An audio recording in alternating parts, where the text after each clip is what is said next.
I just saw Jigsaw, and it is an incredibly good entry in the Saw franchise.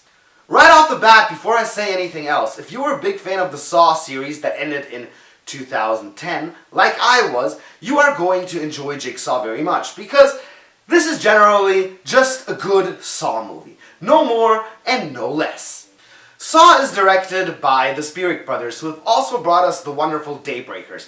I've never seen it myself, but a lot of my friends and a lot of reliable sources say that this is an amazing movie, which I am going to check out soon. And the Spirit brothers, they did live up to their reputation, and they delivered a good entry in the Saw franchise. Everything about this feels like a classical Saw movie, which is actually pretty amazing, because the last one that was released was 8 years ago. The lighting feels very Saw-like. The way the story is told is very Saw-like. You are really getting an old-school Saw film here. I can already see the squeamish little pussies out there whining, "Oh my god, so much torture porn!" Saw is back, and that is a very good thing. However, where Saw 8, or Jigsaw, is a little different, is that the editing style is not the same as it used to be. It's not as fast-paced as we're used to in the old Saw franchise, and the traps aren't as elaborately shown as they were in the old movies.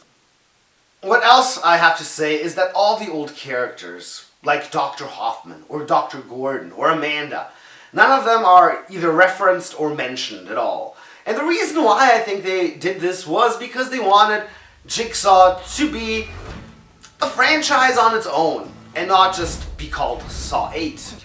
But exactly that is what is a little misleading and done a little wrong.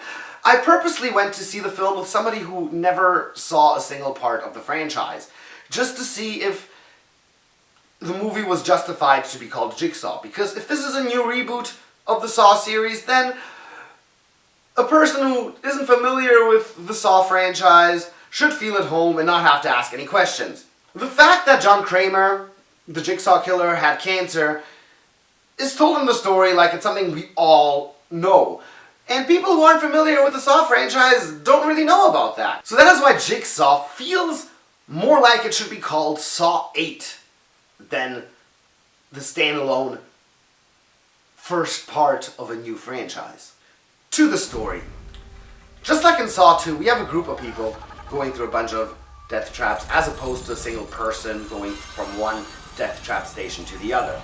And that works really well, because unlike in Saw 2, where they chose a lot of people to be part of the group, this time we only have 5 people. And the more the story progresses, the more we find out about the people playing Jigsaw's game. And that gives us a lot more time and space to focus on these characters.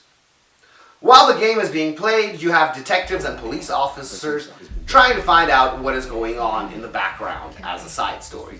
The acting is convincing, the directing is well done. It's everything you want from a good Saw entry. But still, one should have really called this Saw 8 and not Jigsaw. You don't really take the Nightmare on Elm Street series and call it Freddy Krueger. You don't take Halloween and call it Michael Myers.